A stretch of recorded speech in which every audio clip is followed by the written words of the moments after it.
ನಮಸ್ತೆ ಸ್ನೇಹಿತರೆ. ವ್ಯಾಕರಣಕ್ಕೆ ಸಂಬಂಧಪಟ್ಟಂಥ ಕೇಶಿರಾಜನ ಶಬ್ದಮಣಿ ದರ್ಪಣದ ಮತ್ತೊಂದು ಪ್ರಕರಣ ಸಮಾಸ ಪ್ರಕರಣ. ಈ ಸಮಾಸ ಪ್ರಕರಣದಲ್ಲಿ ಬರುವಂತಹ ಸೂತ್ರಗಳನ್ನು ಮತ್ತು ಅದರ ವಿವರಣೆಗಳನ್ನು ಏನು ಅಂದರೆ ನಾವು ಈ ತರಗತಿಯಲ್ಲಿ ನೋಡೋಣ. ಸೂತ್ರ 173. ಕರುತಾಯ ಬಳಿಯ ಉಳಿಯದ ತೆರದಿಂದಂ ನಾಮಪದಂ ಅರ್ಥಾನುಗುಂ ಆಗಿ ಎರಗೆ ಸಮಾಸಂ ನೆಗಳ್ದುಗುಂ ನೆರೆ ಪೋಕುಂ ಮಧ್ಯಗತ ವಿಭಕ್ತಿಗಳ್ ಅವರೋಳ್. ವಿವರಣೆ. ಈ ಸೂತ್ರದಲ್ಲಿ ಕೇಶಿರಾಜ ಸಮಾಸದ ಸಾಮಾನ್ಯ ಲಕ್ಷಣಗಳನ್ನು ಕುರಿತು ಹೇಳ್ತಾನೆ. ನಾಮಪದವು ಅರ್ಥಾನುಗತವಾಗುವುದೇ ಸಮಾಸ. ಇದನ್ನು ಕರು ತಾಯಿಯ ಜೊತೆಗಿರುವಂತೆ ಅನ್ನುವಂಥ ಹೋಲಿಕೆಯಿಂದ ಹೇಳ್ತಾನೆ. ಹೇಗೆ ಕರು ತನ್ನ ತಾಯಿಯ ಜೊತೆಗೆ ಇರ್ತದೋ ಹಾಗೆ ನಾಮಪದದ ಜೊತೆಗೆ ಅರ್ಥ ಇರ್ತದೆ ಅನ್ನುವಂಥ ಮಾತನ್ನು ಹೇಳ್ತಾನೆ. ಈ ಅರ್ಥ ಕ್ರಿಯೆಯನ್ನು ಅವಲಂಬಿಸಿರ್ತದೆ. ಸಮಾಸ ಕ್ರಿಯೆಯಲ್ಲಿ ಮಧ್ಯದಲ್ಲಿರುವ ಅಂದರೆ ಪೂರ್ವ ಪದದಲ್ಲಿ ವಿಭಕ್ತಿ ಲೋಪ ಆಗ್ತದೆ. ಅಂದರೆ ಸಮಾಸ ಕ್ರಿಯೆ ನಡೀತಿರುವಂಥ ಸಂದರ್ಭದಲ್ಲಿ ಮಧ್ಯದಲ್ಲಿ ಅಂದರೆ ಪೂರ್ವ ಪದದ ಕೊನೆಯ ಅಕ್ಷರ ಅಂತ ಹೇಳ್ತೀವಲ್ಲ, ಅದು ವಿಭಕ್ತಿ ಆಗಿದ್ದು ಆ ವಿಭಕ್ತಿ ಲೋಪ ಆಗ್ತದೆ ಅನ್ನುವಂಥ ಹೇಳ್ತಾನೆ. ಅದರ ಜೊತೆಗೆ ನಾವಿಲ್ಲಿ ವಿಶೇಷಣ ಸಂಬಂಧವನ್ನು ಸಹ ಗಮನಿಸಬೇಕು ಅಂತ ಹೇಳ್ತಾನೆ. ಈ ವಿಭಕ್ತಿ ಲೋಪ ಆಗುವಂಥದ್ದಕ್ಕೆ ಅಥವಾ ಸಮಾಸ ಕ್ರಿಯೆಗೆ ಒಂದು ಉದಾಹರಣೆಯನ್ನು ಆತ ಕೊಡ್ತಾನೆ. ಉದಾಹರಣೆ: ಎಡೆಯ ಪ್ಲಸ್ ನುಡಿ. ಎಡೆ ನುಡಿ. ಎಡೆಯ ಪೂರ್ವ ಪದ, ನುಡಿ ಉತ್ತರ ಪದ. ಎಡೆ ನುಡಿ ಸಮಾಸ ಪದ ಅಂತ ಹೇಳ್ತೀವಿ. ಈ ಎಡೆಯ ಪೂರ್ವ ಪದದಲ್ಲಿ ಏನು ಇದೆಯಲ್ಲ, ಎಡೆಯ ಅಲ್ಲಿ ಅನ್ನುವಂಥ ಸ್ವರ ಬರ್ತದೆ. ಇದು ಕೇವಲ ಸ್ವರ ಅಷ್ಟೇ ಅಲ್ಲ, ಷಷ್ಠಿ ವಿಭಕ್ತಿ ಪ್ರತ್ಯಯ ಆಗ್ತದೆ. ಇದನ್ನೇ ಕೇಶಿರಾಜ ಹೇಳುವಂಥದ್ದು ಸಮಾಸ ಕ್ರಿಯೆಯಲ್ಲಿ ಮಧ್ಯದಲ್ಲಿರುವಂಥ ವಿಭಕ್ತಿ ಲೋಪ ಆಗ್ತದೆ ಅಂತ. ಅಲ್ಲಿ ಕೇವಲ ಷಷ್ಠಿ ಅಂತ ಅಲ್ಲ, ಸಪ್ತಮಿನೂ ಇರ್ಬೋದು, ದ್ವಿತೀಯನೂ ಇರ್ಬೋದು, ಪ್ರಥಮನೂ ಇರ್ಬೋದು. ಯಾವುದೇ ವಿಭಕ್ತಿ ಪ್ರತ್ಯಯ ಇದ್ದರೂ ಅದು ಲೋಪ ಆಗ್ತದೆ ಅನ್ನುವಂಥ ಮಾತನ್ನು ಹೇಳ್ತಾನೆ. ಎಡೆಯ ಪ್ಲಸ್ ನುಡಿ, ಎಡೆ ನುಡಿಯಲ್ಲಿ ಅನ್ನುವಂಥ ಷಷ್ಠಿ ವಿಭಕ್ತಿ ಪ್ರತ್ಯಯ ಲೋಪ ಆಗ್ತದೆ. ಇನ್ನು ಸಮಾಸ ಅನ್ನುವಂಥದ್ದನ್ನು ಸರಳ ಅರ್ಥದಲ್ಲಿ ಹೇಳಬೇಕು ಅಂದರೆ ಕೂಡು ನುಡಿ ಅಥವಾ ಪದವಿಧಿಯೇ ಸಮಾಸ ಅಂತ ಹೇಳ್ತೀವಿ.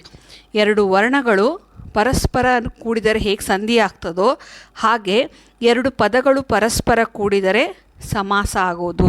ಸಮಾಸ ಅಂದರೆ ಒಂದೆಡೆ ಕೂಡುವುದು ಅಂದರ್ಥ. ಹೇಗೆ ಎರಡು ಅಕ್ಷರಗಳು ಪರಸ್ಪರ ಕೂಡಿದರೆ ಸಂಧಿ ಆಗ್ತದೆ ಅಂತ ಹೇಳ್ತಾ ಇದ್ವಿ, ಹಾಗೆ ಎರಡು ಪದಗಳು ಕೂಡಿದರೆ ಇಲ್ಲಿ ಸಮಾಸ ಆಗ್ತದೆ. ಆದರೆ ಅದು ಅರ್ಥಕ್ಕೆ ಅನುಗುಣವಾಗಿ ಇರ್ತದೆ ಅನ್ನುವಂಥದ್ದನ್ನು ಇಲ್ಲಿ ಕೇಶಿರಾಜ ಹೇಳ್ತಾನೆ. ಮುಂದುವರೆದು ಸೂತ್ರ 175ರಲ್ಲಿ ಪರಪದದೋಳ್ ಅರ್ಥವರ್ತನಂ ಇರೆ ತತ್ಪುರುಷಂ ಸಮಂತು ಏಕಾಶ್ರಯಂ ಆಗಿರೆ ಕರ್ಮಧಾರೆಯಂ ನೆಲೆಸಿರೆ ಮೊದಲೋಳ್ ಸಂಖ್ಯೆ ಅದೇ ವಲಂ ದ್ವಿಗು ಅಕ್ಕುಂ. ಸೂತ್ರ 175ರಲ್ಲಿ ಸಮಾಸಗಳಲ್ಲಿಯ ಪೂರ್ವೋತ್ತರ ಪದಗಳ ಕ್ರಿಯಾರ್ಥ ಸಂಬಂಧವನ್ನು ಅನುಲಕ್ಷಿಸಿ, ಅಂದರೆ ಪೂರ್ವ ಮತ್ತು ಉತ್ತರ ಪದಗಳ ಕ್ರಿಯೆ ಮತ್ತು ಅರ್ಥಗಳನ್ನು ಸಂಬಂಧಿಸಿ ಏನು ಮಾಡ್ತಾನೆ ಅಂದರೆ ಅಥವಾ ಅದನ್ನು ಅನುಲಕ್ಷಿಸಿ ಕೇಶಿರಾಜ ಸಂಸ್ಕೃತದಲ್ಲಿರುವ ಷಟ್ ಸಮಾಸಗಳ ಲಕ್ಷಣಗಳನ್ನು ಕೇಶಿರಾಜ ಹೇಳಿದ್ದಾನೆ.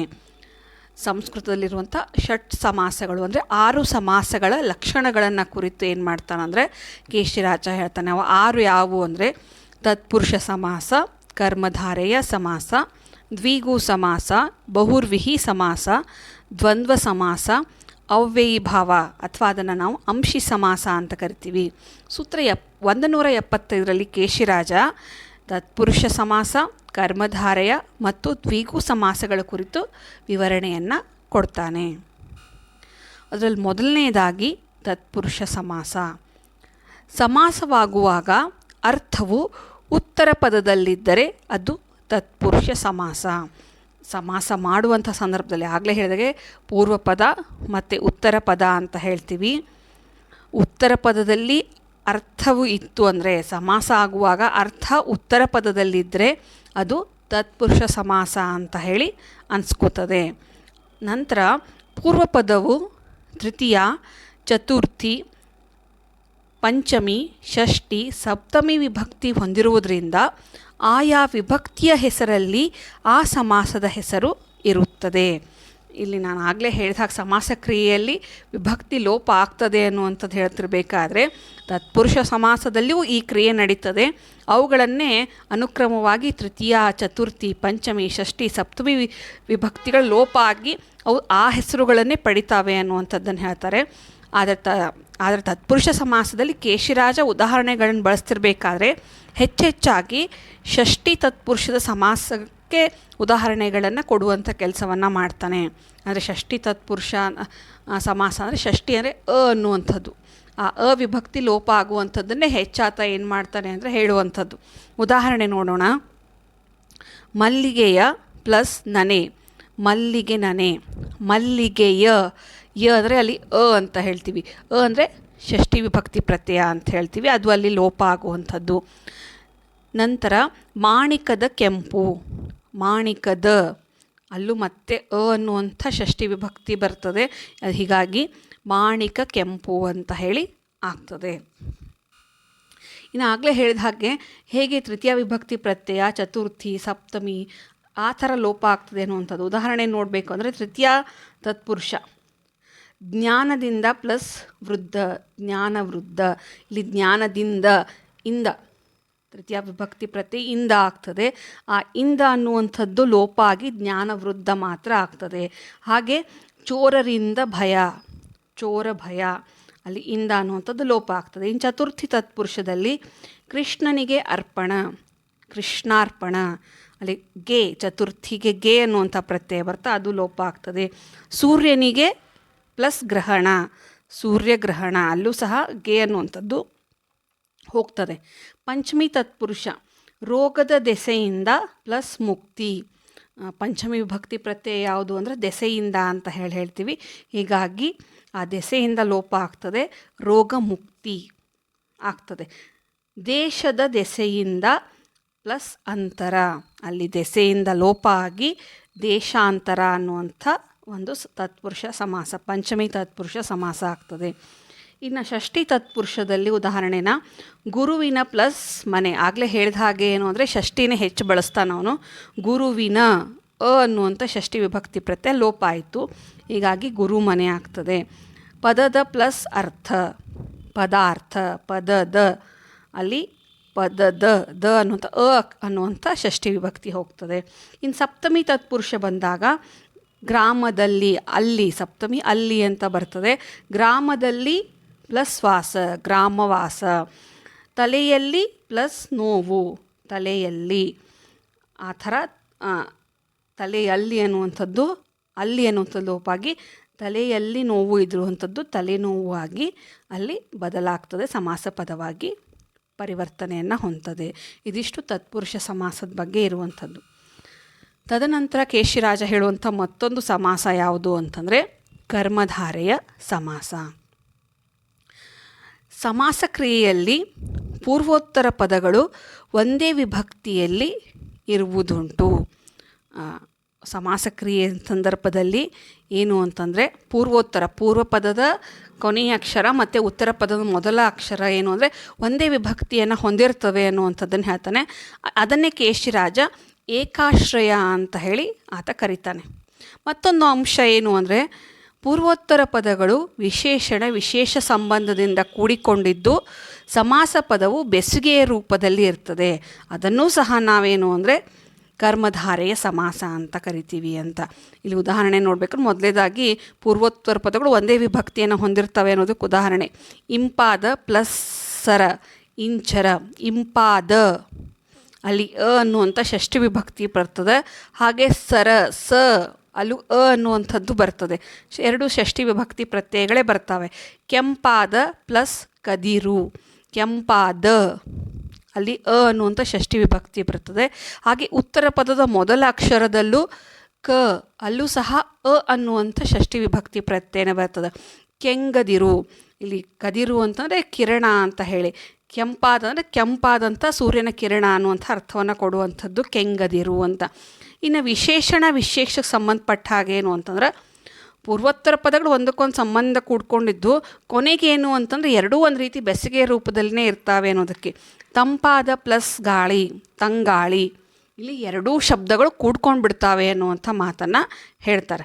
ಯಾಕಂದರೆ ನಾವು ಬೇರೆ ಶಬ್ದ ಹೇಳುವಾಗ ಎರಡು ಬೇರೆ ಬೇರೆ, ಗುರುವಿನ ಮನೆ, ಗುರು ಮನೆ ಆ ಥರ ಆಗ್ತಾಯಿತ್ತು. ಇಲ್ಲಿ ಹಾಗಲ್ಲ, ಎರಡೂ ಏನು ಅಂದರೆ ಬೆಸುಗೆಯನ್ನು ಹೊಂತಾವೆ ಅನ್ನುವಂಥದ್ದು. ತಂಪಾದ ಪ್ಲಸ್ ಗಾಳಿ, ತಂಗಾಳಿ. ಅದ್ರ ಜೊತೆಗೆ ಹಿರಿದಾದ ಪ್ಲಸ್ ಮರ, ಹೆಮ್ಮರ.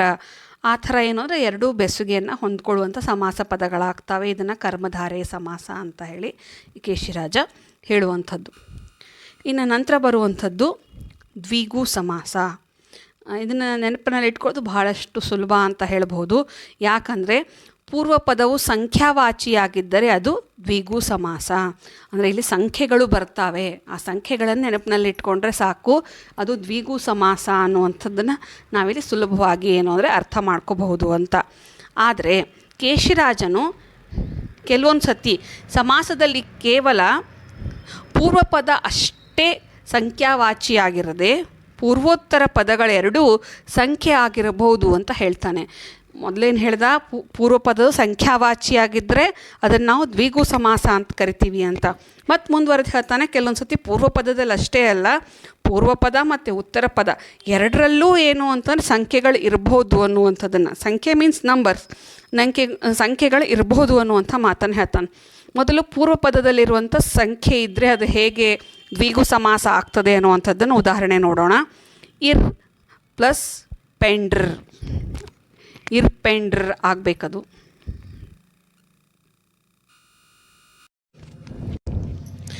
ಇರ್ ಪ್ಲಸ್ ಪೆಂಡರ್, ಇರ್ ಪೆಂಡರ್. ಇರ್ ಅಂದರೆ ಎರಡು ಅಂತ ಹೇಳಿ ಅರ್ಥ ಕೊಡ್ತದೆ, ಪೆಂಡರ್ ಅಂದರೆ ಹೆಂಡತಿಯರು ಅಂತ ಅರ್ಥ ಕೊಡ್ತಾರೆ. ಇರ್ ಪೆಂಡರ್, ಇಬ್ಬರು ಹೆಂಡತಿಯರು ಅಂತ ಹೇಳ್ತಾಳೆ. ಇರ್ ಅನ್ನೋದ್ರೆ ಎರಡು, ಎರಡು ಅನ್ನೋದು ಸಂಖ್ಯಾವಾಚಕ ಪದ, ಹೀಗಾಗಿ ಅಲ್ಲಿ ಸಂಖ್ಯೆ ಅಂತ ತೋರಿಸ್ತದೆ. ಹಾಗೆ ದಶ ಪ್ಲಸ್ ಅವತಾರ, ದಶಾವತಾರ. ದಶ ಅಂದರೆ 10 ಅಂತ, ನಮ್ಮ ಸಂಸ್ಕೃತ ದಶ ಅಂದರೆ 10 ಅಂತ ಹೇಳ್ತೀವಿ, ಹೀಗಾಗಿ ದಶಾವತಾರ ಅನ್ನುವಂಥದ್ದು ದ್ವಿಗು ಸಮಾಸ. 4 ಪ್ಲಸ್ ವಡಿ, ನಾಲ್ವಡಿ. ಅಲ್ಲಿ 4 ಅನ್ನೋದು ಸಂಖ್ಯಾವಾಚಕ ಪದ ಇರೋದ್ರೆ ಪೂರ್ವ ಪದದಲ್ಲಿ, ಎಲ್ಲ ಪೂರ್ವ ಪದದಲ್ಲಿವೆ ಇವು, ಹೀಗಾಗಿ ಅದನ್ನು ದ್ವಿಗು ಸಮಾಸ ಅಂತ ಕರಿತಾನೆ. ಇನ್ನು ಪೂರ್ವೋತ್ತರ ಪದಗಳಿಗೆ ಉದಾಹರಣೆ ಅಂದರೆ ಆಗಲೇ ಹೇಳಿದ ಹಾಗೆ ಪೂರ್ವ ಪದದಲ್ಲೂ ಸಂಖ್ಯೆ ಇರ್ತದೆ, ಅದರ ಜೊತೆಗೆ ಉತ್ತರ ಪದದಲ್ಲೂ ಸಂಖ್ಯೆ ಇರ್ತದೆ. ಇರ್ ಪ್ಲಸ್ 5, ಈರೈದು.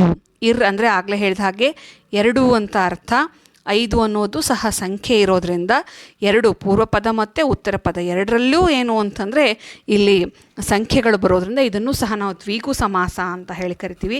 ಹೀಗೆ ಸೂತ್ರ 175ರಲ್ಲಿ ಏನು ಅಂದರೆ ಮೊದಲಿನ 3 ಸಮಾಸಗಳನ್ನು ಕುರಿತು ಕೇಶಿರಾಜ ವಿವರಣೆಯನ್ನು ಕೊಡ್ತಾನೆ. ಮತ್ತು ಮುಂದಿನ ತರಗತಿಯಲ್ಲಿ ತಿಳಿದುಕೊಳ್ಳೋಣ. ಧನ್ಯವಾದಗಳು.